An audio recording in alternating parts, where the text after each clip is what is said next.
Oke guys, welcome to Daily Charting with Toshi, di mana kita akan daily chart your favorite cryptocurrencies. Oke, dalam 24 jam terakhir, cryptocurrency market kembali ada peningkatan tipis sebesar 0,47%. Nah, dengan total market cap mencapai 2,07 triliun US dollars. Nah, kemarin sempat ada yang nanya, ini angka 2, something triliun itu dari mana, Bang? Jadi itu semua adalah dari semua cryptocurrency yang terdaftar di CoinMarketCap. Nah, tapi yang gue nggak tahu adalah kalau yang self-reported dimasukin atau enggak, gitu ya. Nah, kalau kita lihat sekilas ya, overall quite okay ya, rata-rata cenderung hijau dan terutama 7-day percentage-nya semuanya hijau rata-rata ya. Paling adalah 1-2 yang merah tapi rada di bawah. Nah, jadi overall it's quite okay ya, tetapi bisa dibilang kalau secara daily close-nya kemarin BTC not really good ya. Dimana kita bisa lihat dia kemarin basically ngedoji lagi, tetapi lebih bearish dojinya ya. Dan dia dan dia close-nya itu di bawah dari kemarin lusa ya. Jadi kemarin lusa di sini itu dia close-nya itu di 43.104 dolar. Kemarin dia close di 30 terus 43.089 dolar gitu. Nah, kenapa bisa seperti ini kalau menurut gua? Karena market galau melihatnya ya. MA20 semakin dekat. Dimana kita lihat beberapa hari ke belakang, atau bukan cuma beberapa hari ya, beberapa minggu ke belakang, MA20 ini menjadi resisten utama bagi Bitcoin, dimana dia reject di sini ya, lalu terus-terusan gitu basically. Nah, semoga saja ya dia menemukan momentum yang cukup untuk bisa tembus dan close di atas dari daily MA20, karena itu bisa jadi sangat penting ya. Jadi itu kurang lebih secara overallnya, dan kondisi market for now it's quite stable. Tetapi baik lagi, kita nggak pernah tahu dalam 24 jam cryptocurrency bisa bergerak dengan luar biasa cepat. Nah, sebelum kita bahas secara TA lebih dalam, kita akan bahas dulu satu berita yang cukup unik. Oke, dan beritanya adalah crypto exchange FTX dengan token dia yang kita tahu sebagai FTT itu meng-establish 2 billion fund untuk invest di crypto startup ya. Jadi sebesar 2 miliar US dollars ya untuk basically menjadi VC ya atau venture capitalist. Jadi cara kerjanya cukup mirip seperti Binance Labs dengan Coinbase Ventures dan lain-lain. Nah, kita coba lihat si beritanya dengan lebih jelas ya. Jadi, crypto derivative exchange yang bernama FTX sudah men-set up fund sebesar 2 miliar US dollars untuk diinvestkan kembali ke crypto industry startups ya. Dan FTX Ventures ini ini menjadi salah satu yang terbesar di industri cryptocurrency ya. Di mana fully fundingnya ini 100% datang dari FTX dan dari foundernya yaitu Sam Bankman-Fried. Di mana kita tahu SBF ini adalah salah satu orang yang terkaya di dunia cryptocurrency ya. Dan investment ini bisa dimulai dari sampai paling rendahnya 100.000 US dollars dan bisa sampai tingginya sampai ratusan juta US dollars. Jadi ya kita bisa lihat luar biasa besar dananya, dan tentunya berita ini membuat harga FTT ngepump kemarin-kemarin ya, beberapa hari lalu juga bahkan.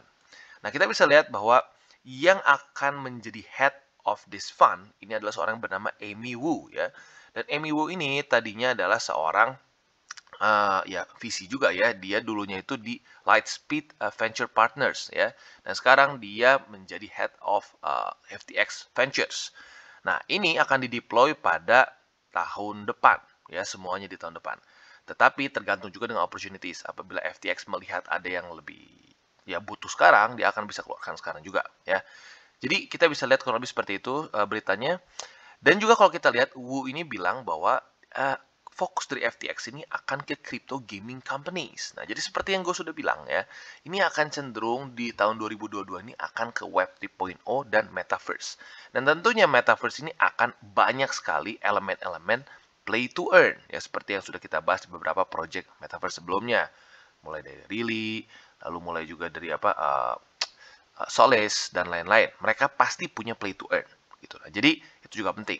Nah, selain dari itu ada insurance dan security products. Nah, ini otomatis masuknya ke DeFi. Dimana kita tahu ke depannya kita bahkan bisa, kesannya kita bisa beli polis ya, tanpa harus ke satu perusahaan yang mungkin kita sudah terbiasa mendengar sebagai satu perusahaan asuransi. Kedepannya kita bisa bisa beli polis dengan cara ya algoritmik gitu ya. Dan FTX Ventures ini juga kurang lebih ya seperti yang gue bilang ya, cara kerjanya mirip seperti Binance Lab, Coinbase Ventures, dan lain-lain. Tetapi yang bikin gilanya adalah ini salah satu yang terbesar ya, salah satu yang terbesar di industri ini ya. Jadi kita lihat dalam beberapa bulan mungkin sampai mungkin tahun depan apa saja yang bisa diinvest oleh FTX. Oke, dan kita mumpung sudah bahas mengenai FTX, kalian aja kita bahas TA-nya juga. Jadi buat kalian yang sudah hold FTX ya, kita bisa lihat, atau FTT lebih tepatnya ya, kita bisa lihat kemarin cukup brutal ya, karena Bitcoin ngedump, ya dia ikutan terus-terusan ngedump. Nah, tapi karena berita ini, sepertinya FTX ada kemungkinan bisa reversal, dan TA-nya tentunya membaik ya. Dimana kita bisa lihat dia berhasil menembus MA20 dan MA50 dalam ya kurang lebih semingguan ya.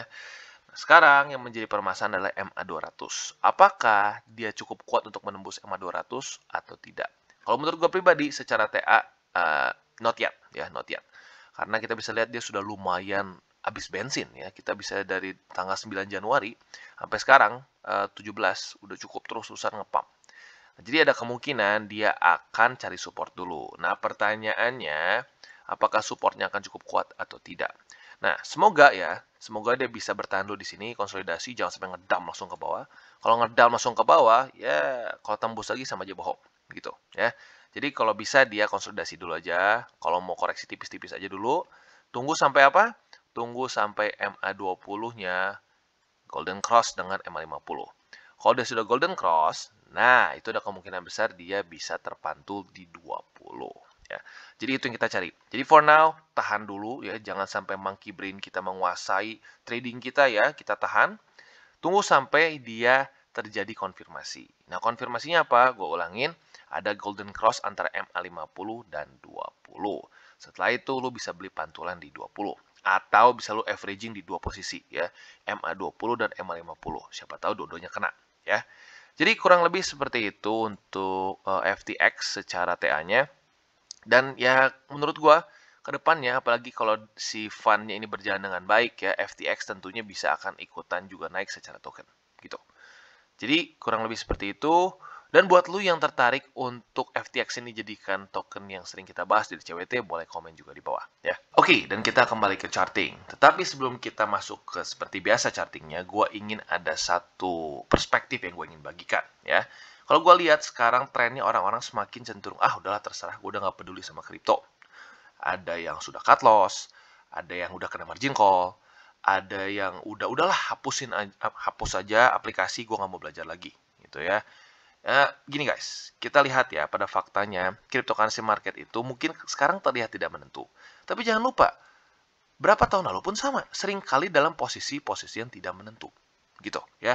Kita lihat, ini tuh di akhir 2018 dan bisa dibilang ke awal 2019. Di mana sepertinya bear market sudah mulai selesai. Ya, banyak yang merasa bahwa oke, this is the bottom. Dan benar sebenarnya this is the bottom. Ya. Dan banyak mungkin yang sudah akumulasi. Di mana gue sudah sempat bilang juga MA200 di weekly adalah salah satu support terbaik untuk menunjukkan the end of bear market. Gitu ya. Nah, mungkin sudah ada akumulasi di sini ya. Sudah akumulasi dan wah ngepam ke sini ya. Kita bisa lihat itu besar ya. Itu peningkatannya itu sampai ratusan persen, 300%-an. Nah, tetapi kita bisa lihat pada faktanya setelah itu dia kapitulasi.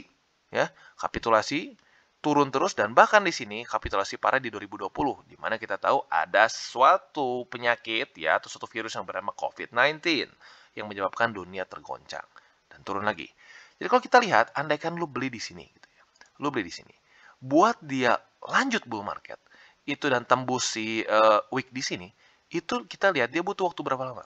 Dia butuh sekitar 99 bars, itu alias 99 week, ya 99 minggu. Kebayang nyaris 2 tahun kita harus menunggu untuk menunjukkan lanjutnya bull market. Nah, sabar nggak kalian? Nah, itu yang penting. Itu. Dan duit kalian sedingin apa? Nah, itu yang juga sangat penting. Makanya gue selalu sarankan untuk pakai uang dingin. Karena gini, kita nggak pernah tahu market mau kemana.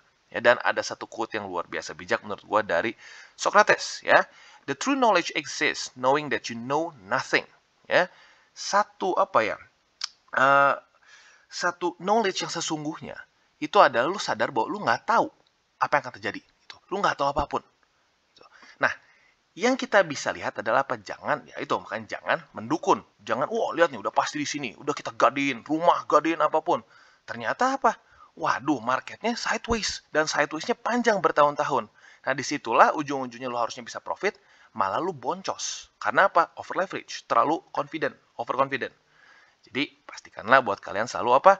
Daripada paksain dengan uang-uang yang tidak dingin gitu, uang-uang panas, uang yang harusnya bisa dipakai buat yang perlu pakai buat bayar cicilan rumah, buat mobil dan lain-lain, lu masukin ke sini, ujung-ujungnya malah harus di-cut loss. Lebih baik pakai duit yang dingin, tapi bersabar. Karena kita ingat ada satu quote yang berharga dari Warren Buffett, walaupun dia ngomongin lebih ke saham ya waktu itu, di mana dia bilang, market saham atau markets in general itu adalah satu alat untuk memindahkan uang dari orang yang tidak sabar ke orang yang sabar. Ya, jadi gue berharap kalian ada orang-orang yang sabar itu dan terus mau belajar saat market sedang tidak menentu, nggak hanya sedang ngepam aja. Oke, dan sekarang kita masuk ke format seperti biasa ya DCWT, di mana kita bisa lihat BTC dalam 2 hari terakhir galau ya, dua kalinya doji di daerah situ-situ saja. Nah, ini menunjukkan bahwa market sedang galau. Dia nggak tahu mau lanjut ke atas atau mau lanjut ya atau lanjut ke bawah gitu ya. Dan yang bikin galau adalah menurut gue karena MA20 semakin mendekat. Tetapi volume semakin berkurang. Nah, otomatis kalau seperti itu ya lebih cenderungnya sih ke bearish. Tapi ya nggak berarti pasti turun gitu, nggak berarti pasti turun. Jadi kalau gue pribadi sih belum ada rencana untuk tambah lagi posisi. Ya, karena kenapa? Ya kita lihat doji ya. Dan di 4 hourly chart-nya kita bisa lihat juga sedikit bearish ya, cenderung ke bearish. Karena kenapa? Kita bisa lihat di sini high, di sini dia membuat lower high, di sini membuat apa? Lower high lagi. Walaupun tipis-tipis sih. Tapi ya mungkin masuknya ke sideways yang cenderung sedikit lebih bearish gitu. Nah, satu posisi yang harus di hold oleh BTC adalah MA50 di sini ya. Karena kalau mulai MA50 sudah mulai tembus ya, bisa tembus ke bawah, that's not good. Ya, that's not good. Nah, karena selanjutnya yang bisa dipertahankan adalah sini saja, hanya Fibo saja. Sebelumnya bagus sih dia ketahan di sini, kepantul dengan confluence si M50 dan si Fibo ya. Tetapi kalau si 50 ketembus ya that's not good ya. Jadi kurang lebih untuk BTC singkatnya adalah wait and see. Oke, dan selanjutnya Cosmos. Kita bisa lihat Cosmos really good ya. Kemarin dia kayaknya cenderung sideways di sini. Tetapi kita bisa lihat dia ternyata lanjut lagi ke atas ya. Tetapi seperti yang gue bilang ya, sebagus-bagusnya altcoin saat BTC sedang seperti ini ya, di bawah dari bull support band, ya nggak bisa parabolik. Susah untuk parabolik. Karena kenapa? Sepertinya induknya lagi sakit gitu. Ya. Jadi kalau kita lihat sekarang, buy limitnya di mana untuk Atom? Kalau gua sih masih sama ya. Buat yang konservatif di MA20 seperti biasa, yaitu di 37 dolaran. Buat yang lebih agresif, boleh masuk ke 4 hourly chart. Nah, kalau yang agresif kemarin dapat posisi di sini tentunya ya. Nah, pasti ada yang bertanya, Bang, jadi bagusan mana agresif atau konservatif? Ya, kita nggak pernah bisa tahu, tergantung kondisi market. Nah, kondisi marketnya sedang parabolik, seringkali yang lebih diuntungkan adalah orang-orang yang lebih agresif. Tetapi kalau market sedang ya bearish, ya cenderung bearish atau sideways, kadang-kadang lebih bijak kita untuk konservatif. Jadi ya kalian harus coba bikin satu SOP atau satu trading plan yang bagus buat kalian sendiri gitu ya. Nah, jadi kurang lebih seperti itu ya, gue ulang. Untuk kalian yang lebih konservatif bisa di MA20 di daily yaitu di 37 dolar atau lebih tepatnya 37 lebih 62 sen ya. Lalu kalau buat kalian lebih agresif boleh di 4 hourly chart MA20 dan 50. Yang ini gue nggak sebut karena kenapa ini 4 hourly ya, otomatis akan cepat berubahnya. Jadi kalian buka chart, jangan malas. Dan Phantom, luar biasa. Ini close daily Phantom tertinggi sepanjang masa. Ya, di 3 dolar lebih, berapa nih? 3 dolar lebih 31 sen. Ya, tapi balik lagi, belum all time high. Karena all time high-nya itu di sini ya, di 3 dolar lebih 48 sen. Tetapi close daily-nya ini tertinggi sepanjang masa. That's really good. Ya. Tetapi yang menjadi pertanyaan adalah, apakah 3 dolar 15 ini, 3 dolar lebih 15 sen ini apakah menjadi support atau tidak? Ya, karena kita bisa lihat overextension-nya nggak terlalu ekstrim ya. Sayangnya gitu, kalau jujurnya kalau kita lihat BTC kemarin lebih stabil, lebih bullish ya, menurut gua Phantom bisa bahkan lebih tinggi lagi hari ini. Tetapi karena BTC-nya cenderung ngedump, yang dibilang ngedump banget juga enggak ya, kayak cenderung sideways, cenderung bearish gitu ya. Ya, jadinya seperti ini gitu. Nah, apakah ini bisa bertahan atau tidak? Ya kita harus lihat. Karena jujurnya biasanya gue lebih nyaman kalau gini. Dia tembus, close daily, beberapa hari naik dulu, koreksi, nah itu lebih enak. Kalau sekarang kita bisa lihat, ya tipis-tipis. Jadi, ya kita wait and see. Gitu. Buat kalian yang ingin averaging, boleh aja di sini ya, di 3,15 sen. Tetapi, ya masuknya masih lebih ke high risk karena kita lihat di weekly-nya, ya ini dia, ya weekly-nya nyaris overbought gitu. Jadi kurang lebih seperti itu untuk Phantom ya. Kalau gua pribadi sih lebih baik tunggu dulu aja beberapa hari ke depan.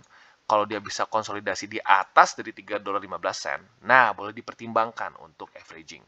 Tapi kalau sudah tembus ya sudah, bersabarlah tunggu di MA20 di daily yang ada di $2 lebih 67 sen.